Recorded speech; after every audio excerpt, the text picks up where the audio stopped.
Hey, hey, TMT peers, Molly and John here for your weekly Q&A call. Hope you guys are having a great week. I believe this is our 14th Q&A call Yep. and our 14th week of TMTP, which is really exciting. So I've so enjoyed this time with you guys, and we still have a little bit left, so no reason to panic. Towards the end of class, we always start to get questions like, will I still have access to the content? Which the answer is yes. We don't like to say you'll have lifetime access because that's a long time, but at least for the next few years, you will have access to all of the content in the members area, which is great. You can reference this later. And guys, 4 months is, we've been able to go so deep over the last 4 months. And I've loved seeing your wins, your failures, how just active and excited you guys have been. And especially in implementation, this definitely hasn't been a class that we've needed to encourage much. You guys are like very much self-starters, which is exciting. But of course, after these 4 months, you're going to need to put a lot of this into practice. And like media buying is a practice. It's not something that you learn once and you never revisit. It's reiterating every day, every experience that you have. So we're also trying to make possible the ability to also give you guys access to the content of the future TMTPs so that the content that you see in the modules actually updates over time. A lot of the strategies will stay the same, but of course, Facebook changes, these platforms change over time. So we'll keep you guys updated on that. But yeah, this is the 14th Q&A call. I know that we have 2 weeks left where we have bonus sessions and Q&A calls to make up 16 weeks. And then John, did we decide we were going to do maybe one more call the week afterwards, and then we Yep. go into your free month of Team Traffic, which is a very similar format to the Facebook group that you guys are currently in. It's a bit different, but a few times a month, at least 1 to 2 times a month, depending on the load of critiques, we get on and do exactly what you see here. And then of course we're active in the group in between. We've got trainings. There's like lots of really cool deliverables about Team Traffic that we'll talk about later. But you guys get a free month of that. So you'll have another month of access to us. So we've got this Q&A call today, and then you will have 3 more. So the next 3 Tuesdays we will meet, and then you will get a free month of Team Traffic. So we aren't at the end yet, which always feels good because it's bittersweet to see another class of students move forward. But I'm excited for you guys. So John, any updates? Are we cool to dive in here? Joe was awesome and pulled questions for us, and there were some good ones. I just had a chance to flip through them, so I'm excited to dive Nice. in. The one thing I was going to throw out there, and we've still got some time, so don't feel like you need to panic, but just a reminder about testimonials, Oh my because God, we're the, getting awesome testimonials from you yeah, guys too, by the way. Sorry to cut you off, John, but you guys, like, thank you so much for, like, number one, we want feedback on the class if there are areas that we can improve. And, keep in mind that we have a wish list. Like there's room between like sort of reality and what we're actually able to do, one step at a time. But every TMTP class, we make the program a lot better, and that's based off of feedback. So give us feedback on how we can make this better for you or for future students, and definitely submit a testimonial video. Sorry to cut you off, John, but I just got pumped about that, because it really helps us explain to future students what the program is like. yeah, totally agree. I don't know. Are you still there, Molly? Hey, sorry, I think there was Oh, good. a little delay. No worries. But yeah, I just was going to say, just wanted to remind everyone that that is something that we so appreciate. It really does help us improve the course. And because as a mentorship student, we're going to give you access to the digital, which will keep evolving and changing, you're actually investing in your own future education because you will have access to the recorded trainings that we do from the next TMTP when we put them in digital and all that. So Yeah. Not only is it great for us, to help us improve and just to hear that you had a good experience, but it helps, make the next thing better for yourself and for other people. So Yeah. I think, oh, go ahead. And, even if you never spend another dime with us, that's totally okay. And you will get updated, this course will be updated twice a year for as long as we do this mentorship. So hopefully that just feels good to you guys, knowing that you have access to that. And, if you want to go invest in other trainings, of course, do so. I mean, expanding your knowledge around digital marketing in general is only going to help you. But I just want you to know when it comes to all of these core concepts, when it comes to paid traffic, we're going to keep you updated twice a year. So that's pretty exciting. Yep. Yeah, but that was all I had. So otherwise, we are Let's do good it. to dive in. All right. So Chris Reezy, you have a cool name. It sounds like a rapper or something. Hi, everyone. Hope you're doing well. Hope you're doing well too, Chris. I have some questions regarding benchmarks. We've been running our second test campaign. The first one failed, but we learned a lot from it. Yay. That's the huge benefit of this thing we do. So for the second one, we decided to test a different landing page, but we are having some doubts on how to read the numbers, more specifically, what are good and bad conversion rates. John, I'm going to probably direct this one mostly to you. Totally. Molly said anything between 2 to 3 conversions or 2 to 3% conversion rate based off of unique link clicks is good for ecom. But we are trying to understand if our landing page add to cart are running okay or if we should be worried. Here are some of our numbers. Our ads are doing a good job in taking people to the landing page, but our add to cart unique click link is 3.3%, which only 40% made it to the checkout page and 50% of those made it to the purchase. So based on the conversion rate Molly gave us at the beginning, we are very low at 0.61% overall. Yeah, that's pretty low. Question is, do you guys have any benchmark for add to cart and checkouts for a fashion e-com? We're trying to figure out if our shipping times, costs, or something in between are turning people off. So before I pass it to you, John, I would say that for your industry, Chris, it's important to keep in mind that, we essentially all of us are building these digital storefronts where people come to us and buy things. It's exciting. um, and for you, you are like a literal digital clothing store. Like that's exactly what this is. And the behavior around that is that even though it's digital, people really, really like to shop. So, not that and shopping is a process, right? Especially for women and men. I don't think it's a really gender thing. If you love clothes, like it's definitely a process where you're going to shop on multiple brands' websites and, kind of put together a plan of what you want to buy. And so I would keep that in mind. I definitely think there are ways to get this conversion rate up.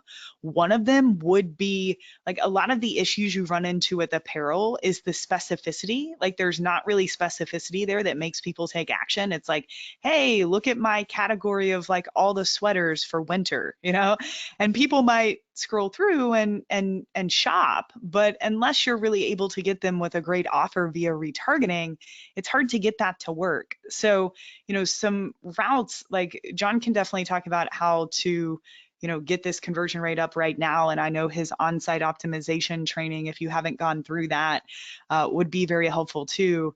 But I would also, instead of just changing the landing page, I would maybe think about changing the funnel.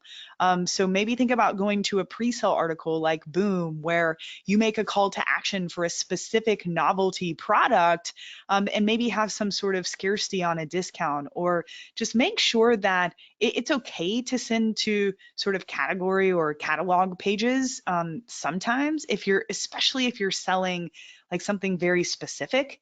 But in your case, where it's sort of like it's apparel and it's a bunch of I wouldn't say random clothes, but there's not truly a theme there to get someone hooked to go take that specific action. That's where you can see really low conversion rates like this too. So I don't know if that made sense, but hopefully that's helpful, Chris. Yeah, I mean, I think you kind of hit the nail on the head. So just stepping back real quick and looking at the numbers, a checkout rate of 50% and a cart to begin checkout of about 40%, those are both very much in the sort of realm of what you'd expect. 40 to 60% for each of those stages is what I usually see. And if we kind of backtrack that a little bit, right, we basically want our add to cart rate, add to cart divided by unique link to be around 8%, right? Because half of that is 4, half of that is 2. And 2 is kind of the ideal benchmark, right? Not everybody starts there. That's kind of like a well-optimized site. But yeah, so the optimization process is going to happen not in the later stages, right? Which is great news because that's usually the hardest place to test. Instead, it is at the offer stage. And a lot of people that get that 2% conversion rate are more established. And so they can make relevant offers to people through retargeting where they've been to the site and looked at things that they were interested in. Or they have, they're basically seeing retargeting ads for relevant clothes, things like that. So it's a lot easier to hit that 2% when you are driving a lot more traffic and you have a really established customer base already. When you're a little bit newer to the game, the solution is typically what Molly hinted at.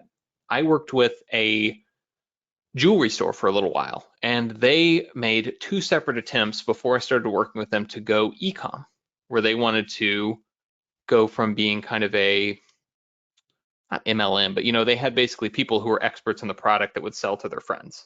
And that was their main revenue stream. And they tried 2 separate times to become an e-commerce store, and neither time really worked. They never had a lot of success with it. But the problem was the offer was kind of a new product, but there was too much choice, too much variety. And so the way we fixed it and really helped them kind of break into advertising on Facebook and making their offer work as e-commerce was we decided what is the ideal entry point offer. And obviously with clothes, it can be a little bit different. But this was necklaces, and I think they had something like 300 or 400 different necklaces, right? So they were able to say, oh, well, the ideal starting point is, we called it like a starter kit or something like that. It had a fun, sexy name. I don't remember what it was, but we realized like, hey, if people buy this thing first, it's the best place for them to start their journey with the brand. And it's going to be a little bit different with clothes, right? Because not everybody needs the base necklace, but maybe it's a really good offer for 3 shirts for $100, or maybe it's some kind of, specialty discount on relevant Or an entire clothes for the outfit, season. an outfit Yeah, put together. Maybe it's like, here are a few looks that are hot this season. Make it more specific to that, like to an avatar or something if you can. And then maybe you come up with a few bundles where if they buy the entire outfit, they get a discount. I mean, I haven't worked specifically with your store, so I don't know if that would be a logistical nightmare, but anything like John is saying, like that offer is what's so important. Like, I wouldn't just go recreate a landing page that's still has the same funnel but just says different words, because that's not the biggest lever for you to pull right now. It's actually creating a better entry point offer, and everything from module 2. Yep, that's exactly right. And so I recommend starting there, changing up your offer itself. And something that I think is kind of a fun idea for inspiration is look at fashion magazines. You can look at those. They have a lot of pages where they pull together outfits of the season, things that celebrities are wearing, stuff like that. You can easily use one of those as a jumping off point. It's a very familiar shopping experience for people to kind of look to celebrities or others for inspiration. You don't need to mock it up exactly, but it's an easy kind of out the door one, and you can play with it as you go. And as you have more and more people come to your site, that 2% conversion rate will start to happen, right? It's going to happen naturally as you grow your warmer audience, because people Right. come back again and again. You want to get these people in the door, because once they buy your product, love your clothes, become advocates of the brand, they will come back, in different seasons or every other year, depending on what kind of stuff you sell, and buy more things. And so naturally, that percentage that everybody's like, this is where you want to be and what you're going to get to, happens because you've invested this time in having a good offer to start their journey into your brand. Yeah, a few other examples of this are, the free sticker funnel, the free plus shipping sticker funnel we use for the Christian apparel brand that I showed you guys. We also have a TMTP student from 2 rounds ago that has really taken off, and he has a brand that mostly sells different types of leggings. Like, I think he has like 20 or 30 variations of them, and he sells other apparel too. And so he created pre-sale articles for specific avatars, like new moms, and would explain how comfortable these leggings are, how they solve a lot of the problems that you're experiencing as a new mom, specific call to action for those particular leggings with some sort of discount. And that's the type of thing that's going to increase your conversion rate. And then, like John said, after that, well, you can upsell them more leggings. They'll buy other stuff. But we need some focus here. So hopefully that is helpful, Chris. And thank you so much, John. Very well said. Okay, and I read this one before. This is probably a shared question also. So Frederico, hello. He says, ad block alert. Hi, everyone. Hope all of you are doing great. Thanks, Molly and John, for the awesome training, and Joe for all the support. Thank you so much. Really appreciate the gratitude. I'm testing my funnel, installing Facebook Pixel, creating custom conversions, and I found something that shocked me. I was testing the pixel firing and it was not working until I disabled my ad block. Then everything was working like a charm. That led me to an awful feeling that a lot of people that convert on the funnel or using ad block are not going to be counted as a conversion. That is not only going to mess the reporting, but also the optimizing of the funnel. So this is something that happens. It's going to continue to happen. And it's really not something I spend a lot of time or energy focusing on. John, I know you can speak about it more in depth, but just generally, this is something that I would rather spend my time creating better ads and better campaigns that do awesome shit for my brand than, worrying about something like this. Even though it is a little bit frustrating, it's like tracking and any of this stuff on the internet is never going to be perfect, guys. Like, this is not a perfect science. This isn't like 10 people came in my store and there's only one entrance and there's only one exit. And I know that 10 people left and 5 of them bought something. The only time you're ever going to have that level of accuracy is when you own a local business and you're able to physically see those people. Even at conferences, Sean, like conferences that we've run, we know who shows up and gets their badge, but I don't know what the hell they do after that, So that's a silly analogy, and I am going to speak to this. I'm not trying to put the question down. It is a valid question, but I just want, just as a lesson as a media buyer, which is one of the bonus trainings you guys will get in the next few weeks, is just kind of like moving forward as a media buyer, more on mindset, more on, how to use this skill set. And this is one of them. I try not to spend too much time thinking about this type of stuff, but yeah, John, I don't know if you want to go into that more. Sure, yeah. So it's my job to spend a lot of time thinking about this stuff. And this is something that does happen. And if you're selling security equipment to paranoid tech obsessives, boy, it's going to be a big issue for you. But by and large, this doesn't affect most people. Most people aren't super savvy yet. The ad block is not the thing I would be worrying about. There are some other changes that are coming. I don't know if you're familiar with GDPR, data regulations coming out of Europe. That has a little bit to do with the future of the Pixel. Some changes to the way that Apple lets Safari track stuff.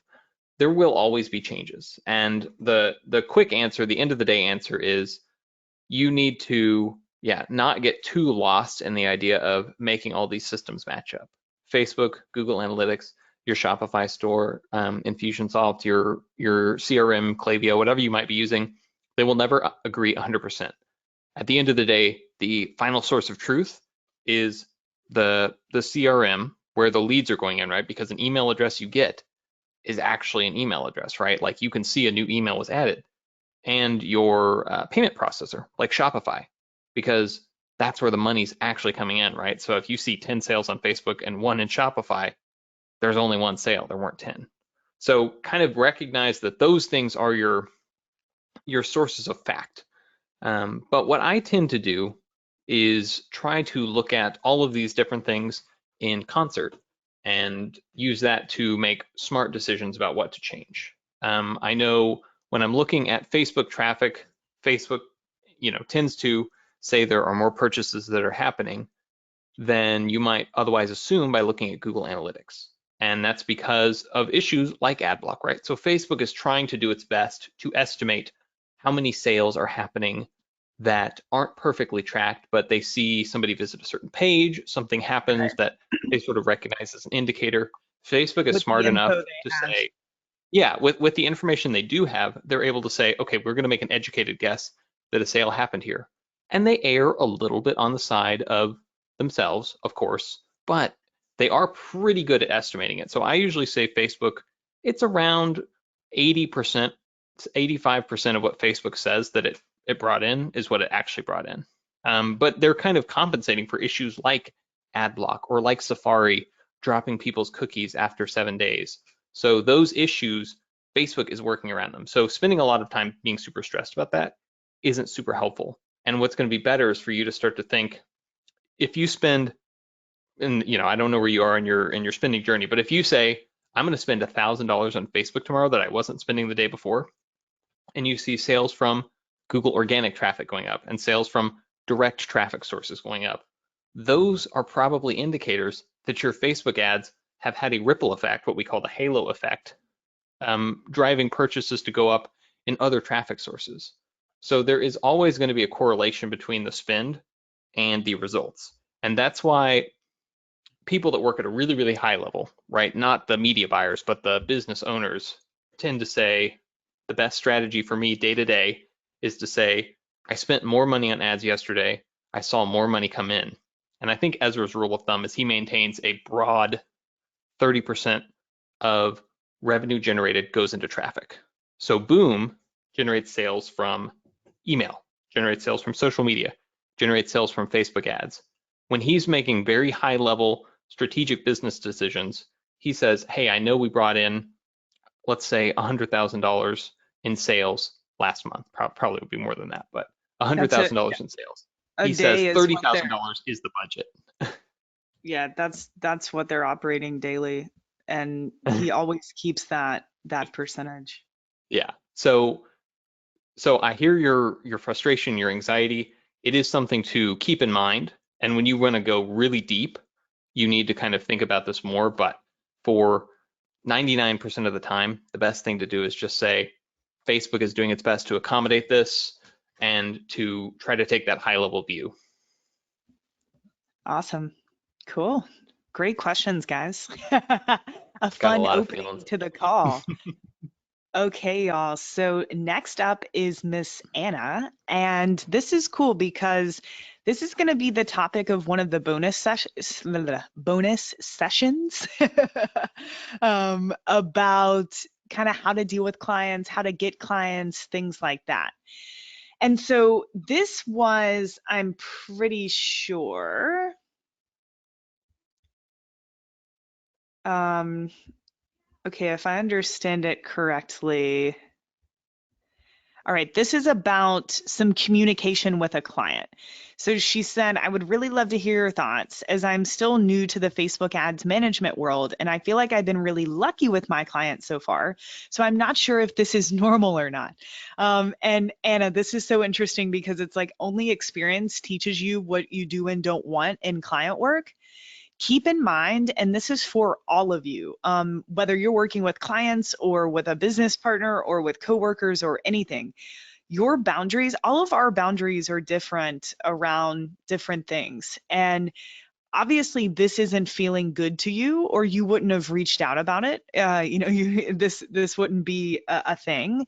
And so if it doesn't feel good to you, sometimes there will be times in our life where we have to push forward because we need to put food on the table or we're like in survival mode. And I get it, I've been there multiple times in my life. But if you do have the luxury to not work with this person because it's not feeling good, that is always the route that I take. And maybe it's not working with them. Maybe it's about just further communicating and establishing your boundaries, which we'll get into here, to them. But it's like what feels right or what I'm willing to tolerate or experience is very different from you and everybody here. So always make that like an internal guidance, if that makes sense. And not that you have to fire this client, but it's obvious this is causing you stress, and so something needs to be done about it because the energy you're spending on this, the stress that this is causing, is preventing you from using that energy on creative work that is going to grow your skill set and grow these businesses and grow your income. So you said, my gut tells me I should end things with this client after the first month, which she's paid up front. Yeah, especially if it's only in the first month. That's why I always try to do trials with people. That way you have an easy out. And if you feel super uneasy and anxious, girl, yeah, this is telling me everything. For background info, this is a feminine chic women's fashion brand. I just checked my hours and so far I've done 32 hours in the past 2 weeks. Whoo! Just on this client's ad funnel setup. I usually charge 1,000 a month and one-off 300 setup, but I increased it to 1,500, one-off 500. That's still really low. Um, Congratulations, but yeah, that's you could charge more than that. Um, and we'll talk about that. Setup as a client wanted a more complicated funnel. She always has changes to the ads. I send through down to tiny details and seems to question the strategy. Would love to hear your thoughts. I think I just need external validation that this is too much. Also, I'd love your advice on how to answer her questions about the boosted posts versus cold traffic. FYI, I've also attached the results on the ads so far. I'm a bit disappointed with the results. Overall return on ad spend 5. What? And I think this is also making me a little nervous. Why? Tell me why you're disappointed with that. That sounds amazing. You're still going to set up a cold. Okay. So, first off, everything again goes back to boundaries. And let me give you an example of this. So, at Smart Marketer a few weeks ago, we just hired a media buyer named Danielle, who is awesome. And she was actually a former TMTP student. And right now we're doing a 3-month contract with hopes to hire her full time after. And so the boundaries that were set are I said, "Hey Danielle, I think you're really talented and you like vibe well with the team. And here's what we're looking for. I need mostly help in the day-to-day management and the setup and the tactical aspect of setting up ads to help save time. But at least for the first 3 months, I really want to be in charge of at least overseeing or making sure that the copy and the creative and everything is really in line." And so we agreed to that. And she, in exchange, said, "Yeah, I love that. I want any chance to learn." And, her and myself and John and Ezra are in constant communication about optimizing this stuff. And she's in it and she's loving it. And we're having a blast and we're getting really good results. And so that situation is going really well because we all agreed to that. Like that is working for all parties. So, I can't really say that like someone being like a client being I guess like me as Danielle's client right now, I am very involved and telling her to change things and telling her exactly what I want. But that's the agreement that we set up. So for me, obviously, this is a different situation with me at Smart Marketer because this is what we do. It's like, a plumber hiring someone to do plumbing. Like they are the mentor is going to give guidance to the person working for them. So it's a little bit different. And especially with client work like you're doing, I always try to establish boundaries. I don't do as much client work now, but I have always tried to establish boundaries where they realize that they are hiring me for an end result, right? Whatever we decide that is, return on ad spend, number of customers generated, number of leads generated, like whatever we decide, you are hiring me for that. And I understand that I am writing and creating design and things like that on behalf of your brand. And so you are going to need to be involved in some way to make sure that this is aligned. But, I'm the expert here and you are hiring me for these results.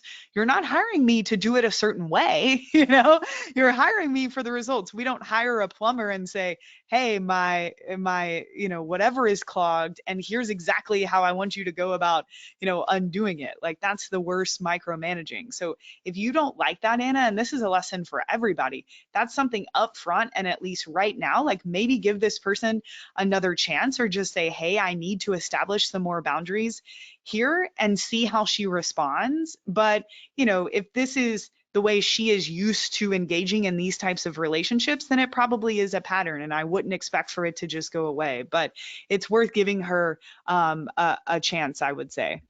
And then let's look at this 5 return on ad spend campaign that we are disappointed and sad about. um, and I'm not giving you a hard time. It's just when I hear stuff like that, it's funny. Okay, so it looks like your cold traffic campaigns are almost at break even already, and it looks like these are new. So that is freaking incredible. Your retargeting is very profitable. I don't understand, Anna, what is to be upset about here. Um, this is looking really, really good. So I think you should be completely proud of yourself. Um, it looks like, I mean, maybe something you could try with these cold traffic campaigns, especially with the volume that you're doing. Instead of optimizing for landing page views, you could try purchases since it seems that this funnel is working. But, you know, with this cost per landing page view, holy shit, that is so cheap. Yeah, I don't know, you might not be able to do better than this with optimizing for purchase. So I do see that the data is pretty low, but it still would be worth testing optimizing for purchases. So yeah, and I mean, it's still early in that campaign and it's a small amount of data, but I don't know what there is to be sad about other than maybe the way this relationship with this client is going is like maybe that's the filter that you're looking at these results through, which I know that happens with me a lot. And then John comes in and is like, hey, let me give you a dose of reality here. And then she said her question about boosted posts versus, I'm not going to read everything she said here if that's okay, but I will answer this one. Boosted post. Um,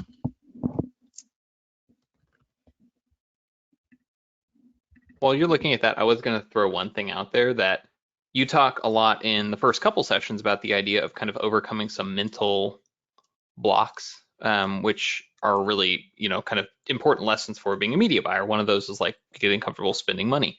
I think that the mental block that I know I struggled with when I started doing client work was feeling like it was okay to set boundaries, mhm. because I had been an employee previously, and the relationship there, I'm someone that likes to see things succeed. So it was always like, I'm going to do everything I can to make this project work. And when you're doing consulting work, it's not realistic anymore. You That's your can't give every job. single client 100% of yourself. And Yeah. so it is such a hard lesson to learn, but it's so helpful. And honestly, the more structure you put around agreements, the happier clients end up being. I found clients where they're like, oh, we'll pay you whatever, we'll do whatever, just come in and fix this problem. Those are always the worst ones. And when I'm intentional and deliberate about how I say, okay, like I'm going to give you this many hours a week, I'm going to build this, here's the rate at which it'll be built, and here are times you can ask me questions. Those end up being the relationships that last the longest and are the most rewarding for both parties. And you can always add that into the mix later. So it's not something that it's not too late, Just wanted to make sure that that idea was clear because I know that is really tough. Yeah, very well said. So, okay, cool. And then I think I just read this about promoted post. Yeah, I don't see any issues. Like if you're seeing okay results through those, I don't see any issues continuing to run them if you want to there, Anna. So, cool. Hopefully that was helpful. I love diving in and helping with specifics like that. Okay, I saw this before. Michael Sampson, how's it going? What's the best Shopify product feed app for Google? I know Flexfire was mentioned, but it looks like it's for Facebook ads. So I'm just gonna, but any thoughts here? Thank you. All right. And any Google ads related questions you guys have, just like you've been tagging Tom Breeze for YouTube, tag Mike Rhodes for Google. He's happy to help. Okay, and hope you're having a good week, Michael. Caroline says, when running a short-term sale, do you have any guidelines as to what to spend for these campaigns? Multiple of certain other cold budgets per day. Example of multiple of certain other cold budgets per day. I'm not sure I know what that means. I'm just pulling numbers out of the air, but wondering if you had a metric guide to follow. Also, do you advise using accelerated bid cap campaign for short term? I have some success with these. So I normally use the lifetime budget. It really depends on the brand. I usually calculate it what I want to spend kind of in the total promo, because I am using lifetime budget. Usually for something like this with Smart Marketer, it would probably be $500 a day, where with the scale of Boom might be more like 5,000. So a lot of it really has to do with the size of your retargeting audiences. So you can use those parameters I gave you in module 3, guidelines for how much to spend daily based off of certain retargeting audiences, and maybe like triple those, since you're wanting to spend in a much more accelerated. Those are more benchmarks for evergreen. So maybe triple those, or even like 5x those. Those could be good when you're looking at your like all of your warm audiences together. So I definitely use lifetime. I don't use any special bidding. I just use lowest cost like normal. And any guidelines? Yeah, that's really the only difference. I mean, you definitely need less ads, especially if it's only lasting a few days. So we usually have somewhere between like 2 and 4 ads for those particular scenarios. And we set them up very much like retargeting ads, that structure that that I shared with you guys in module 3. So hopefully that is helpful, Caroline. And you guys might hear Larry, my dog, drinking water right now. He Oh, knows, mom's on a call. yeah, he knows when I'm live with you guys and he wants to get up and say hi. Alrighty, Anna says, hi Molly. I'm wondering how accurate is Facebook's reporting for the metric page likes. I'm honestly not sure. I don't really look at that very much. You said the client has seen a big increase in Facebook followers on their page since we started running ads. Yeah, that's an awesome part of the halo effect of Facebook advertising. Facebook reporting says 0 page attributed. Here's a screenshot. Is there a way to see how many followers? John, do you know this? I actually do not. I have never tried to. It's not something that I think is a meaningful metric to measure a campaign, right? Like it's a nice perk. Like I know for you, Molly, you have way more Instagram followers now, which is great. After we did our TMTP launches, like every time we do a launch, you get, a couple thousand more people that follow you. Great, awesome perk, super awesome, big picture, but not something that we would say, hey, we only got, 1,000 new Instagram followers instead of 2,000 this time, so the campaign is a failure. So I've never really bothered to dig into it just because it wasn't something that to me signified anything other than a nice perk.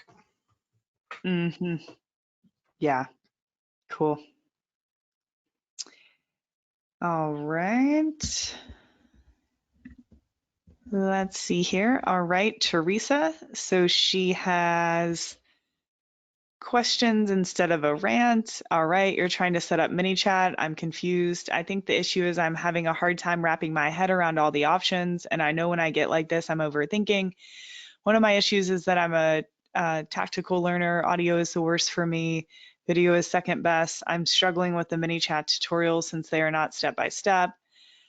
Oh, is there a way to set up a cheat sheet that says step 1, go to this section, complete this? If not, I see School of Bots has does anyone, is there a way to test what I put into MiniChat?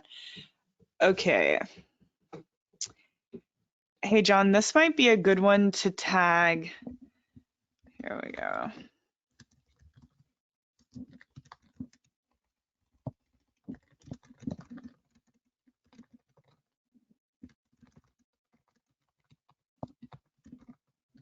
Alrighty. So they are much more qualified to answer that.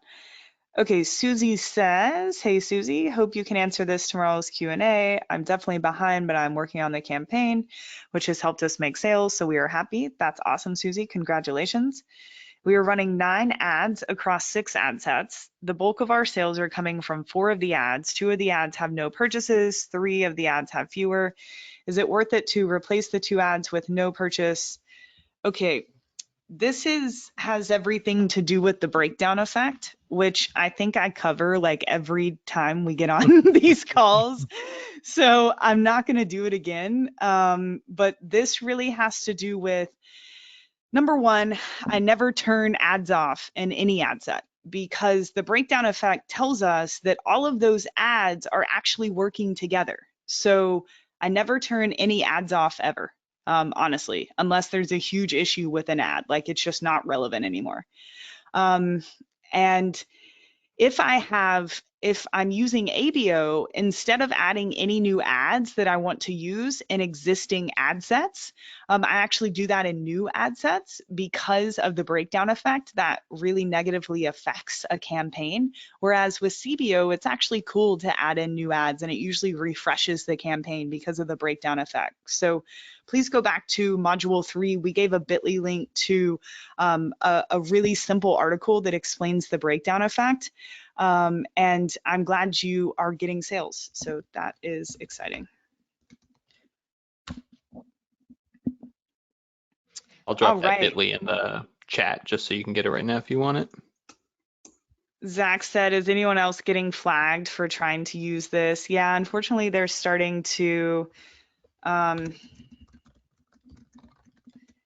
It's funny because that has worked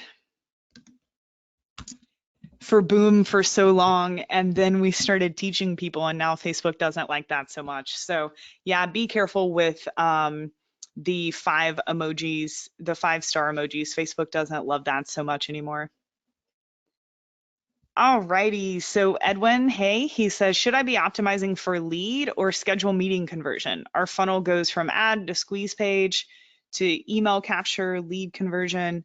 So yes, I would optimize for this step right here. So whether it's the lead conversion or whether you create a custom conversion that fires right here on this step, it doesn't quite matter either way for what you're doing here. That's the way to go about that. You said your ad is going to the squeeze page. I want the algorithm to look for leads. So yeah, you want to optimize for that guy right there. So really good question. That has always tripped me up in my career for some reason and something I think a lot about now. Okay, so does Facebook put any weight if your personal profile has completed any official Facebook training courses? That's a really good question. I haven't heard of any functionality that allows them to do that, but honestly, who the heck knows at this point? So you want to make your business profile look more legit in Facebook's eyes. Your business manager is still shut down. It was shut down despite positive engagement, thousands of comments. Oh, I'm sorry. We're already working on warming up a second one. So yeah, Michael, if you haven't already, definitely check out the Facebook Live. I think we added this to the members area, John, but Yeah, it's we in did a bonus Facebook. now. It's okay, so it's in the bonus area. It's all about ad policy. And I talk about ways to verify. So do we take any extra precautions? Okay, there's a lot going on here. So you're already working on warming up a second business manager account, but this has really stung as we were able to scale up to nearly 10K a day. Yeah, I want to do everything in my power to reduce the chances. We're already running a clean business. Okay, so do you guys take any extra precautions when onboarding a new customer service agent in your business manager? None that I can think of. You're trying to connect the dots. So yeah, Michael, let me know. Definitely watch that training. It's 90 minutes of me talking about this topic. You said 2 things happened the day we lost our account. Our budgets were raised to over 10K. You onboarded a new customer service agent who had her personal profile flagged for security. She had to submit info to Facebook to get her account reinstated 2 hours after her account got reinstated from the security flag. So the fact that she was reinstated and then this happened 2 hours later tells me it probably has nothing to do with that. If they would have happened at the exact same time, then I would say yes. But since there is a gap, I would say no here.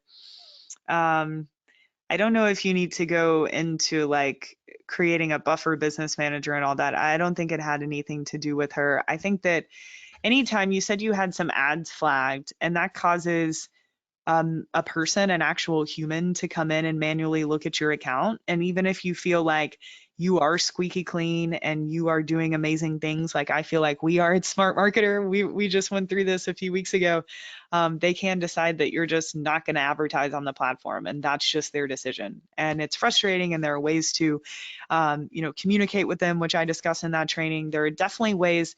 What Facebook cares most about, honestly, in terms of anything you can do to prevent it, other than following all their terms of service, looking like a real business, like everything that I cover in that training, two quick things, and I show this in the training too, is under business settings and business manager.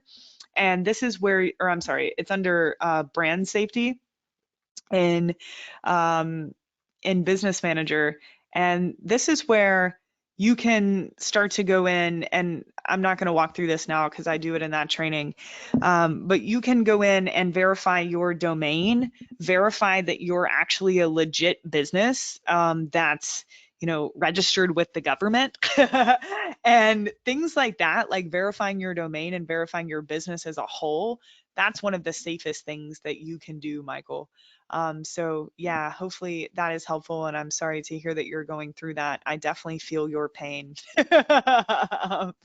for Hey, real sure. quick, Molly, before you jump into this next one, I have two questions that came in the chat box that I'm going to ask you. Sure. So Anna was wondering, do you recommend running cold conversion campaigns at the same time as continuing the cold traffic campaigns? Yeah, I think if you did it only for a few days as a test, it's no problem. It's actually something we're doing right now. We launched some new campaigns today.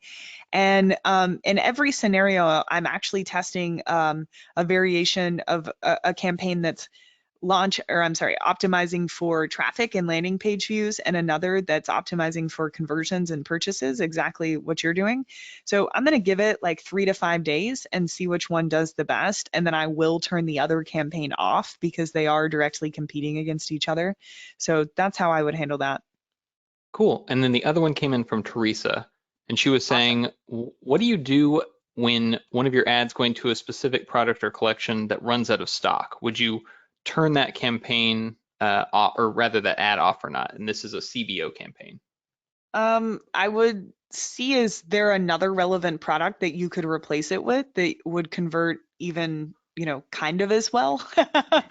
Last case would be, of course, some sort of wait list. Obviously, that's not immediate revenue, unless, after they sign up for the wait list, you're able to convert them, with some other sort of offer, which is always a smart move. But those are the options that come to my mind. Cool. Thank you. Awesome. And I'm going to save this one. This is we've got some URLs to look at and different ad copy and stuff. So I'm going to save that for the overflow tomorrow so I can shoot you a video and consume that and then give you feedback, which I think is usually helpful. And Robert says, hey, Molly, I know this question is beyond the scope of the class, but do you have any recommendations about good digital marketing based side gigs to look into? I do digital marketing 9 to 5 for a company, as you know, but would really like to build something on my own, but have been afraid to take the steps and have been thinking about affiliate marketing. Anyway, would love your thoughts. So yeah, like Joe said, I think the training about this will be really helpful for you, Robert. I think it kind of depends. Like the first step is to just put it out there like you did, that this is what you're looking for. And then it might take different routes might feel better or worse to you. And so, I think the first thing to decide is, do you want to go the route of taking on clients as your side gig? Do you want to go the route of building your own business, whether it's affiliate marketing or building an e-commerce business, an info business, or do you kind of want to try to do both at the same time, which is the hardest option? Like, that's definitely the most difficult. And it's why people usually go the route of becoming a freelancer first, just because it allows you to pay the bills and to start to get some experience so that you can figure out what the heck you want to do. So that's the route that I usually recommend people if that feels good to you. That's the route that I took after I left Digital Marketer, and using, being willing to, if you have to at first, work for free to get a case study that shows proof that you know what you're doing to try to get more clients. And Robert, with your experience, I'm sure you already have plenty of those. So can you go to companies in similar markets where you already have experience, or similar business types? Like when I left Digital Marketers, since I was working mostly with info businesses, the first few clients for me were info businesses because I knew exactly what that playbook was. I knew the moves to make there. And then I started venturing out to other stuff. So also think about, if you have the luxury, like when you're taking on clients or projects, what are you actually interested in? Is this a potential client a some sort of dog business, and maybe you love dogs and that's your passion, that's going to make you so much better with that client because you understand the avatar and you actually care about it. So, if and when you have that luxury, definitely look for those opportunities. And this is with clients or just business in general, the ones that light you up, especially like at the core of the business, like who they're serving, what their mission is. Like that's first step for me now, always. Because if not, I just become, I don't feel good about it. But when you're first starting out, sometimes you got to hustle and you got to, do what it takes to pay the bills. And then as you move forward, for me, it's more about, alignment value wise and how interested I am in the market. So hopefully that's helpful, Robert. And as I said, we'll dive more into this in another module too. Awesome, John. I think that's everything that we had pulled. If we have any more questions that have come through or anything that I missed that would be good, I'm happy to Yep, do it. so I've got another question for you. Do you want me to take over sharing my screen? Yeah, of course. Cool. Show. All right, so first one is from Federico about budgeting. All righty.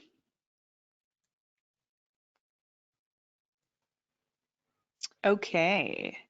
He says, I know Molly covered the budget question and provided some benchmarks, but I'm wondering, working with a different currency. So I wanted to clarify a few points. I'm launching campaigns and I would like to ask, how could I determine the test budget? If I set a small budget for an ad set using ABO, would that help the algorithm search for the right people?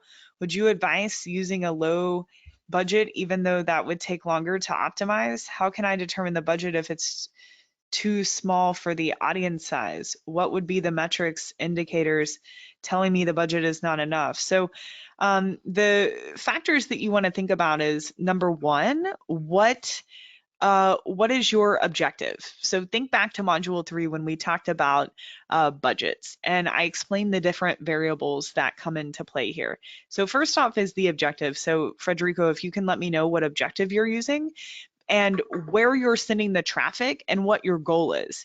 Because if you are optimizing for purchases on a product that you think it might cost $50 to acquire a customer, but you set your ad budget at $5, that's not going to work. And it's not going to work because that's not even giving Facebook, you know, 20%, I would say, or 10% of the budget that it needs to even generate one purchase for that day, which just isn't going to work with the algorithm and how Facebook works. So the objective is really important. The audience size is really important. And the volume that you expect, like the volume of those results, whether you're optimizing for traffic or conversion, etc. The biggest issue that comes into play is mainly when people are using the purchase objective and they set those budgets too small to where Facebook's not able to achieve the purchase at all. That's the biggest issue that I see. Otherwise, smaller budgets can work pretty well, even as low as $5 a day to just get started. So if you just give me the specifics of the campaign, I can recommend a budget that I would go with. Perfect. Well, it looks like he might be typing that right now. So we can look at this one instead, and then maybe we'll have the answer. Cool. So David said, hope everyone's doing well. You too. Not sure if you remember, but I'm with the bike storage company. Cool. And over the past couple of months, we have focused entirely on the commercial B2B targets and have some success with lead gen through LinkedIn. I wanted to see if you had a recommendation for a LinkedIn training. I'm hoping to find help with optimization and scaling and to get feedback. Any direction you can give is appreciated. Okay. I'm so glad you've enjoyed it, David. And I think about your product from time to time. It's cool and something I might need in my life one day. So LinkedIn ads, let me think. Does anyone come to mind for you, John? There's no one I know that does them well. Market. There's a lot of people that spam them, but I think are not Yeah. all that effective. Yeah. I'm going to message our friend who does a lot with organic LinkedIn and see if he has a recommendation and we'll get back. I'll ask around.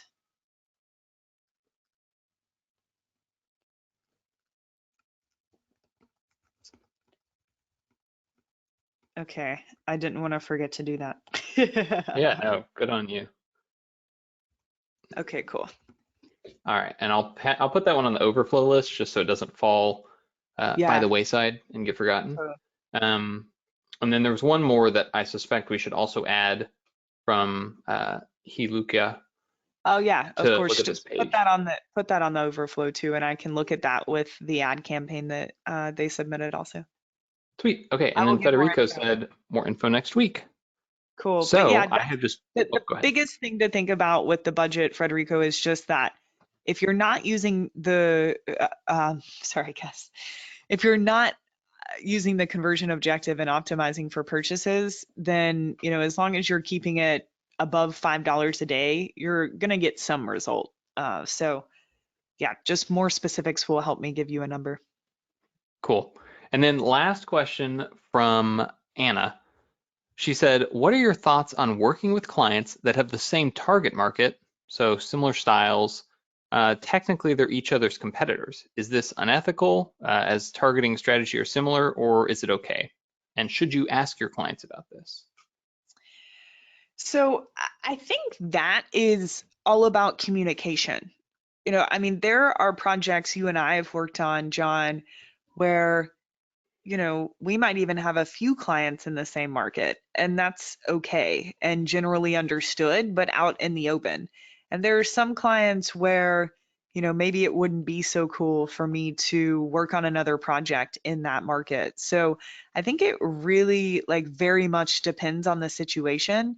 And it's just about communication. But Anna, I would try to get yourself in as I would not try to get into situations where someone is that scarcity mindset, like that, they would want to bar you from working with anybody else in their industry. Like I can kind of understand that line of thinking, but I don't know. I just don't really like to work with that type of energy, if that makes sense. What do you think about that, John? Yeah, I think um, what It I would depends say on what it is it's something that's negotiable and it should make your price more expensive. So if is. you are committed, it's think of it like you're providing a very valuable service in the same way people that produce physical products for e-commerce companies are, right? So a physical product company might make water bottles, and they make water bottles and anybody can come buy them and you start to sell those. Well, when you decide you want to go all in and you don't want your competitors able to buy the same product, you negotiate a new contract with that company where you are the exclusive person getting access to that. And it's a big deal. It requires a lot more commitment on the part of the company. And your talent, experience, knowledge is the same thing, right? You own it. It is your proprietary information, and you can use it as you see fit. I do think you should be honest and upfront. But if somebody says, hey, you're incredible, and I don't want you doing this for my competitors, I'm willing to pay you 3 times what the rate you asked for is if you say you won't do this with anybody else in this space, well, that actually is pretty reasonable, right? There's a huge opportunity cost for you not to work in other places where you have skills, experience, and knowledge. But if the company is willing to cover that opportunity cost for you, then why not be exclusive? So that's kind of the philosophy and perspective I would bring to it. Be careful not to sign anything that says you won't work in that in the future, right? You're Mhm. not, if you're not an employee of this company, if they decide they're done with you, you don't want to be on some kind of hook where you can't work on skincare products for 2 years, Yeah, that'd be right? So terrible. so watch the nuance of it, but I do think it's not unreasonable to say, hey, while we're working together, you're gonna pay me this higher fee, and I won't work on any other client in this space. Yeah, So that's my suggestion. great.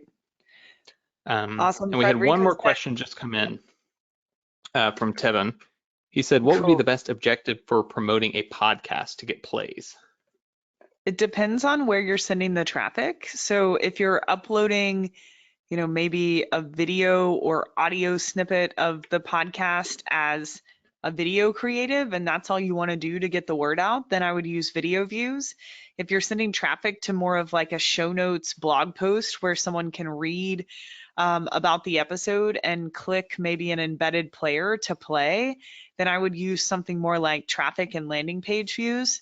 If you're sending traffic to iTunes, that's going to be hard to track, but I would use something like Traffic. Obviously, you can't use landing page views there because you can't put the pixel on iTunes page. You can also just create a custom landing page, which is what we usually do, that explains the show, maybe embeds a few episodes. So, and in that case, I would probably use the traffic and landing page views objective. So hopefully Perfect. that's helpful. And then I saw here, Frederico, he's using conversion optimization for purchase. So if that's the case, I would need to know what are you selling on the page? So you're sending traffic to, is it a pre-sale page? Is it a product page? What are you selling and what is the price point? And if you know, what do you think the average cost to acquire a customer is going to be? And then I can try to give you a number where I would start with for that. I mean, just to give you a general, like if you do have, let's say you think it's going to cost you around $50 to acquire a customer, I would at least set the ad set budget. If you're using ABO, which I think you said you were, yeah, you're using ABO, then I would make sure each ad set has at least $100 a day budget. If you are going, if you're optimizing for purchase and you think it's going to cost $50, because then that would give Facebook, in theory, enough leeway to generate at least 2 purchases a day for each ad set, which is, a much better situation in terms of them being able to continue to optimize that campaign. So yeah, hopefully that's helpful. Try to set Cool. it, if you're using ABO, a good framework for you to use, Frederico, would be to set it at least double what you think the CPA is going to be daily. Makes a lot of sense. Awesome. So I think that is everything, unless somebody snuck a question in the last minute. So we should be good to wrap for the day. Awesome. Sounds good, guys. Good to spend, sorry, it's getting late. Good to spend time with you. These were great questions, and I know we have a couple or 3 for the overflow. So yeah, talk to you guys in the group. Thanks for being here. All Thanks, right, John. and you guys will get a video on Thursday. So have a great rest of your week, everyone. Bye-bye. Bye, guys.